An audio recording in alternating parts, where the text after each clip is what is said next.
Good morning, everyone.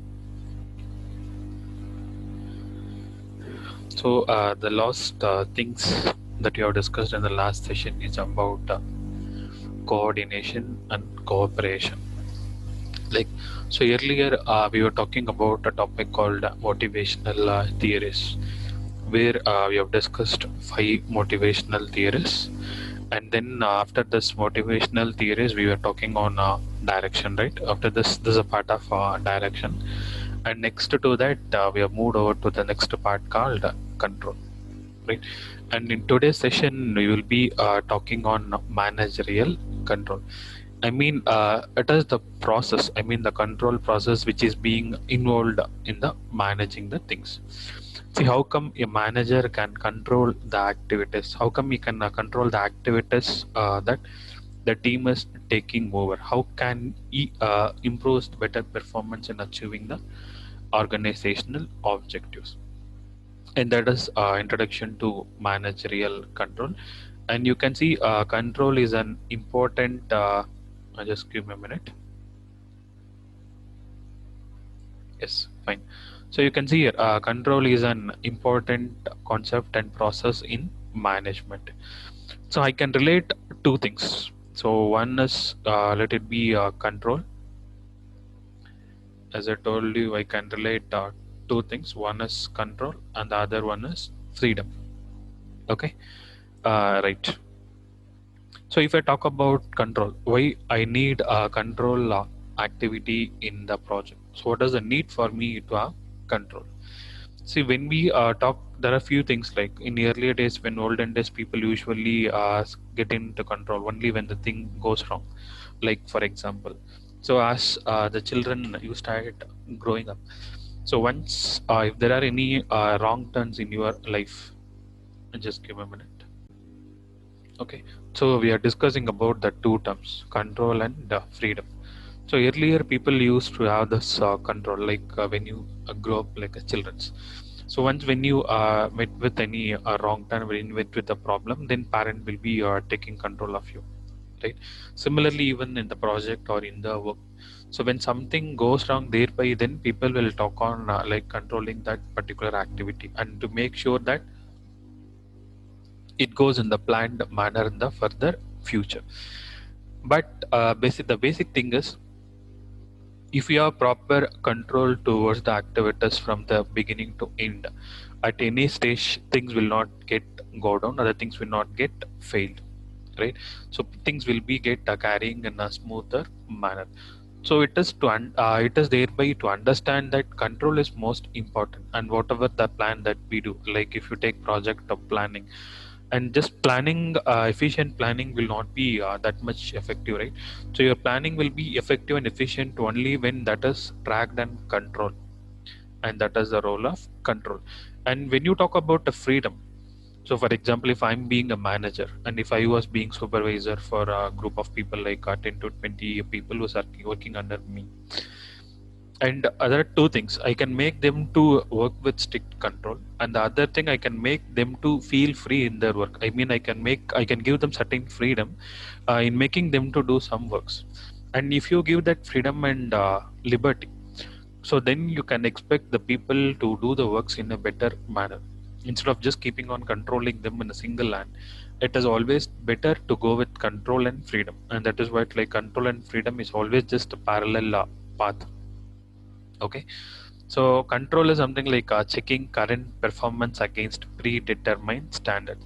So I'm going to check whether am I traveling or am I going in the right direction, or I'm or like did I made the work or the progress to be satisfied? Did my progress is acceptable? And if not, how can I make this to uh, go in a right manner? That is controlling. So controlling is determining what is being accomplished. I mean, evaluating the performance. If necessary, you can apply some corrective measures so that way you can make the plans to be get rectified, to get corrected. So this is introduction to control. And now let's talk in brief about steps involved in a control process. Just give me a minute. Okay. So here we are talking about steps in control process. So basically, there are three basic steps in a control process that you can see, like establishment of standard, and that is the first thing. In second, measurement of performance, and comparing the performance with the standard, and corrective action. And let us talk about in detail everything. So establishment of standard. This varies from department to department, or organization to organization, or from work to work.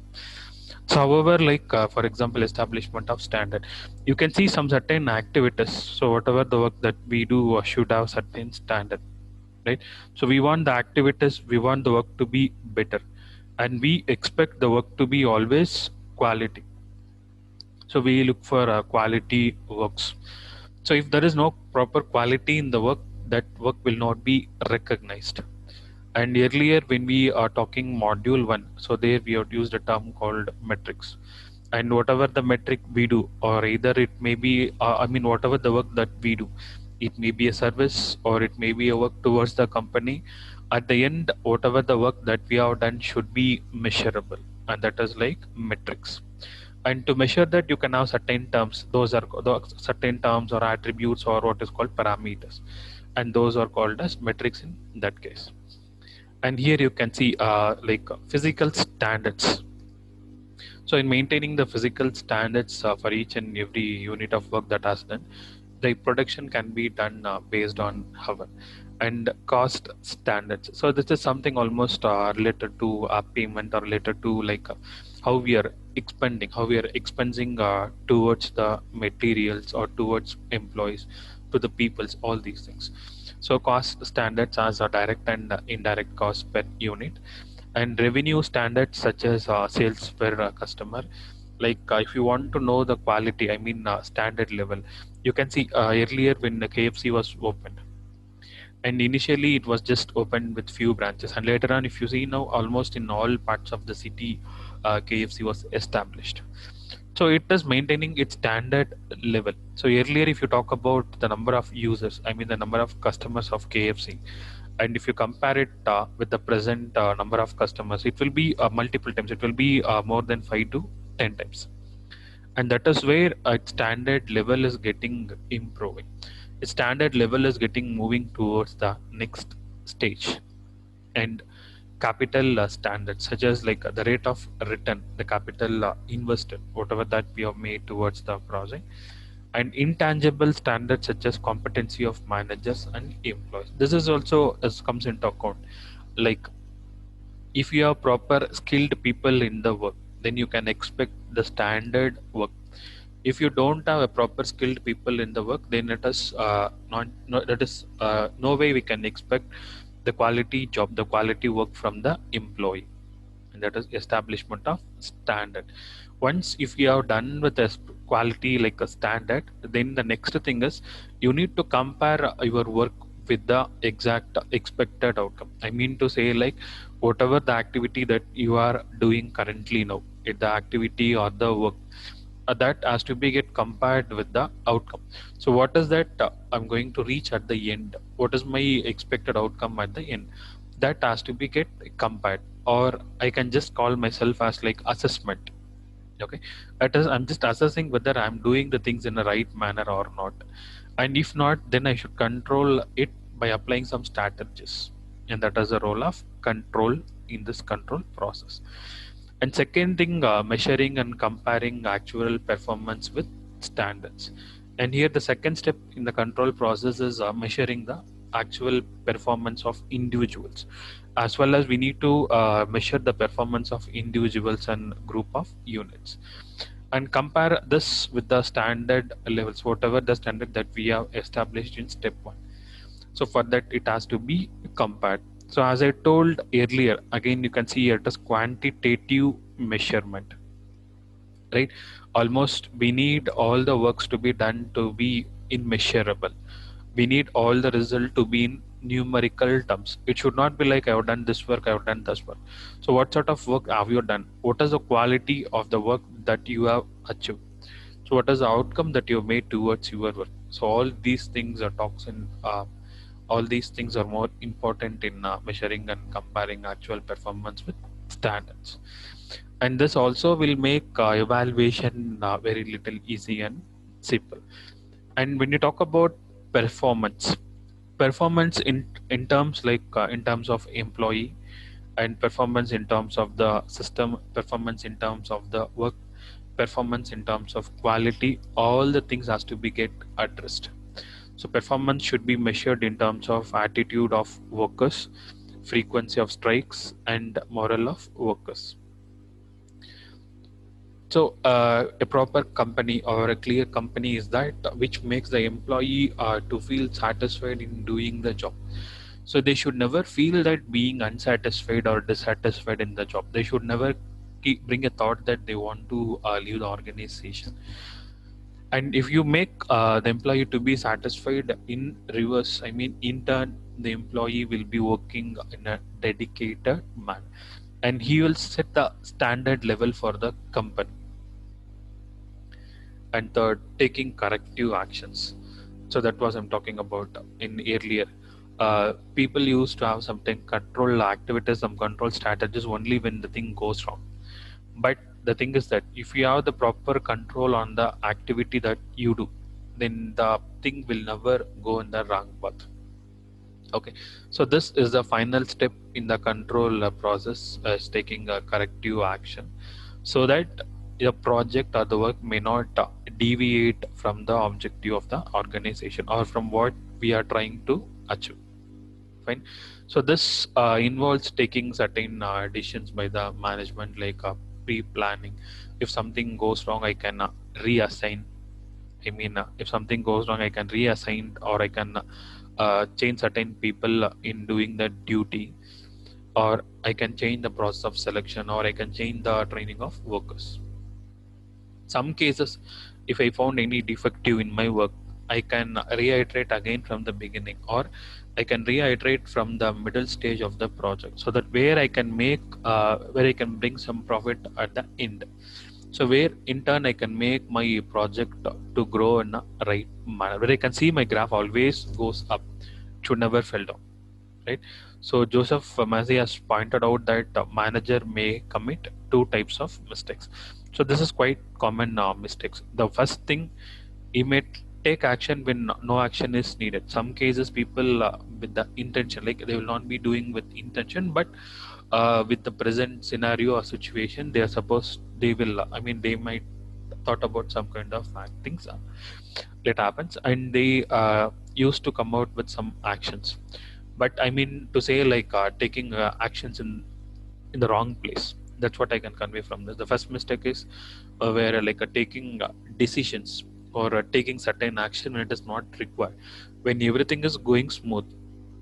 And during that time period, if you come out with any any decision, or if you come out with any unnecessary action, that is the one mistake that most managers will take. And second one is he may fail to take action when some corrective action is required. Okay, and the first one is taking a right decision or taking action when it is not required. And second mistake, not doing anything when it is actually supposed to do. So these are the major two types of mistakes that most managers commit. Okay, one thing is taking initiative or taking any corrective action when it is not required. Second thing is not taking any corrective action or not taking any necessity action when it is required to do. So doing when you don't want to do, and when you don't I mean the other case, not doing when you suppose want to do certain things. Okay, so these are the three steps in control process. And next we shall talk about control methods and control methods. So this control methods and control process, whatever that we discuss, may change from work to work, may change from project to project, may change from certain set of activity to other set of activity. This may not be a constant one towards in all aspects of work. It gets update, it gets modified. So control methods are broadly categorized or classified into two types. They are past oriented and future oriented. And let us talk on what is called a past oriented and what is called a future oriented. So let me tell this in a simpler manner. Past oriented means after doing an activity, after doing the some task, so once it is done, later on I will be talking about like if this should have been controlled in this manner, I may be successful at the end. That is called past oriented control. Whereas future oriented control will be talking about the current work that we do in the project. So assessing our current objective or assessing our current work and make sure that we are doing the things in a right manner. We are doing the things in a proper manner. That is future oriented control. Okay, so past oriented control measure results after the process. This is during the process, not like a pre and post. This past oriented control I can call also like post. I can treat this also like post oriented control, since this is the one which I may supposed to do after completing the task. So this happens after a particular period, after the duration. And examples of past oriented controls are accounting records, school grade reports, etc. And let me take this accounting records example. So people usually ask to will take accounting. Even if you take bank sectors, if you take financial sectors, in all the cases people usually tend to have accounting only at the end of the academic year, or at the end of financial year, or at the end of doing the activity. Okay, so in that case they may not be able to control if something goes wrong or goes right. And at the end, if they results in any loss, and if they have resulted in any minor loss, then that is fine. So if they have resulted with a major loss in their work, so they may not be able to come up with their activity, they may not be able to prove their ability, they may not be able to get profit from the work. That is past oriented controls, where I will be talking about the work that I have done in the past. I will not be talking about the work that I'm doing right now. Okay, that is past oriented control. And future oriented control is also called feed forward control. I mean to say so where I can control my current process which I am doing right now, right? So where I can control the process that I am doing right now, where I can make sure that my project or the work that I do goes in the right manner. It has to be successful at the end. So our ultimate task is to make our project to be always successful. It should never go down. It should never fail. Okay, and you can see this diagram like input, process, and outputs. See, always we used to know that it always flows from this input, process, and output. I can say like input, the logic that we do or compute. Next, output. And if you take these two activities like future oriented control and past oriented control, past oriented control is something which talks about the past. Okay, so I'm just going to get a feedback, that's all. Not I'm going to apply it, right?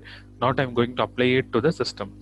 So past oriented control, where it talks about the input and output in a mechanism like feedback. So earlier we used to have the term called feedback in communication, and here to again it has the same feedback. So here where I'm going to get the response, I'm going to just assess the work that I had done towards certain thing. And feed forward is future oriented control, which talks about input and process while it is under process. So the simple difference is future oriented and past oriented.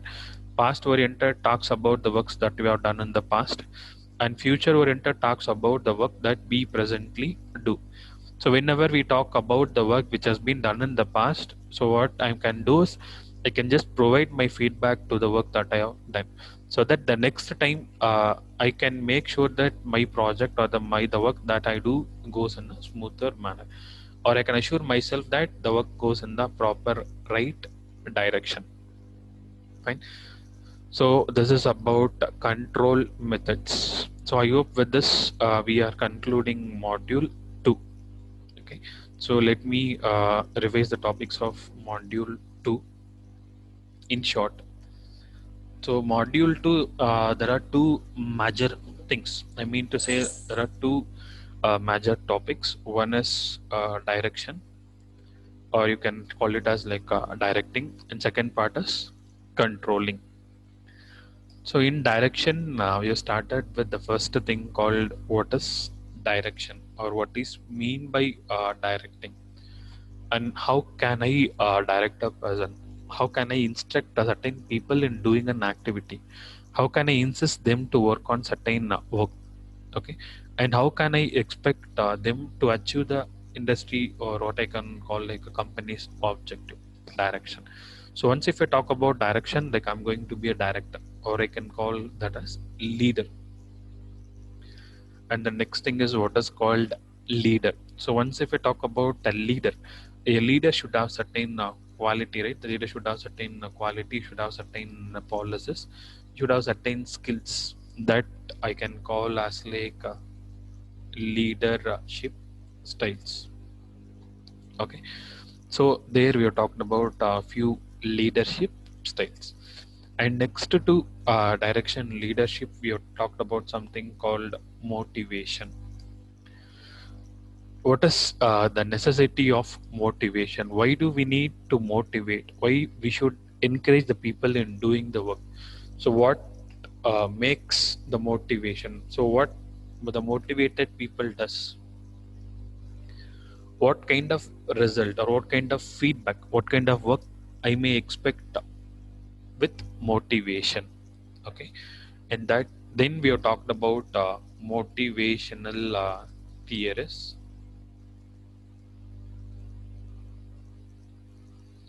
And in motivational theories, we have talked about almost five motivational theories. Among those, the two important, or first one is like Inchback factors theory. There we have talked about five things, right? There needs, like five needs, like psychological needs, social needs, esteem needs. I mean, right, all these needs. And second, we talked about a two-factor theorem. So one is dissatisfied, and second one is satisfied, which makes the people to feel that they are unsatisfied in the work. So how that can be improved? And the other part is which makes the people to be satisfied in doing the work, and how I can make them to get to be interactive. How I can promote them in doing the activity, and that is motivational theories.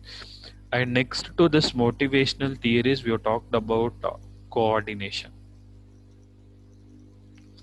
and also we have addressed cooperation. So we have talked about coordination and cooperation. Almost these two are related to each other.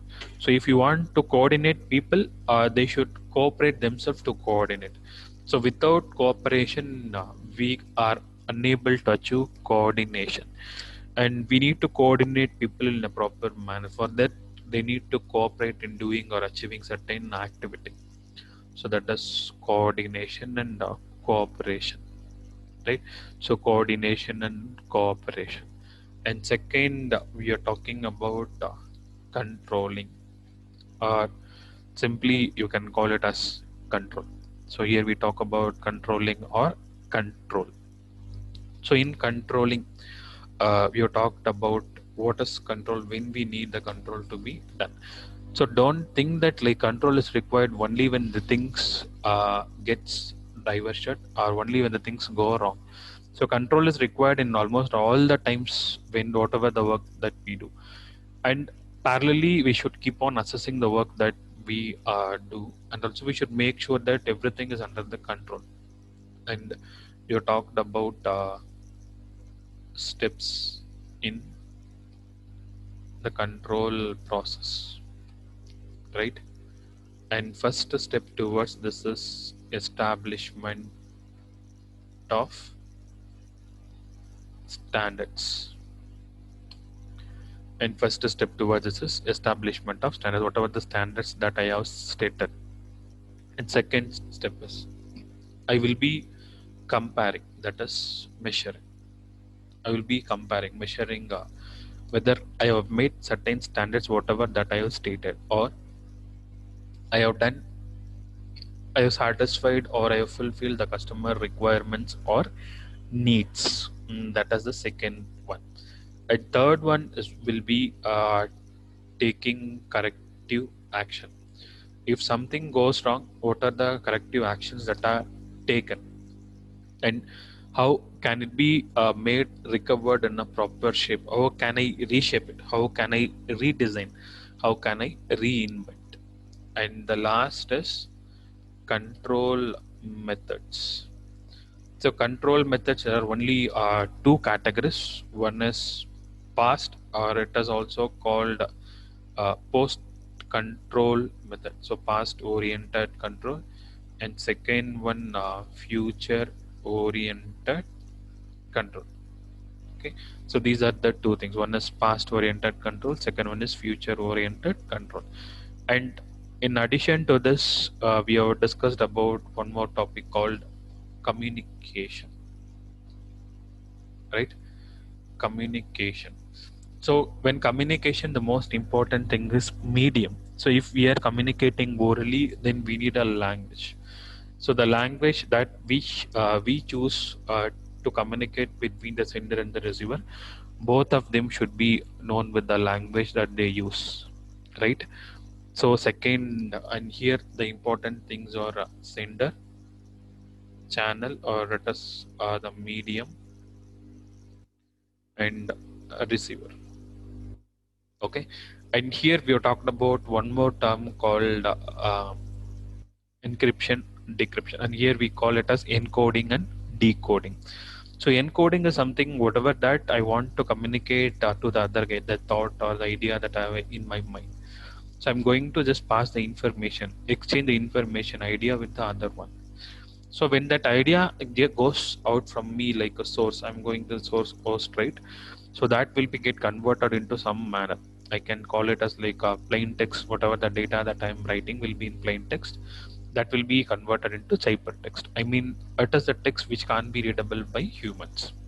Okay, and later on the other side, some decoding has to get happen, since the receiver side this ciphertext will be received, and some decoding has to get happen so that the ciphertext will be get converted into plain text. So whereby receiver will be able to understand the text.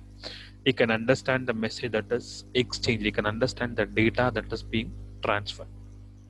Okay, and that is the difference between plain text and the ciphertext, or what you can call like encoding and decoding. Encoding is the process of converting from plain text to ciphertext, and decoding is the process of converting from ciphertext to plain text.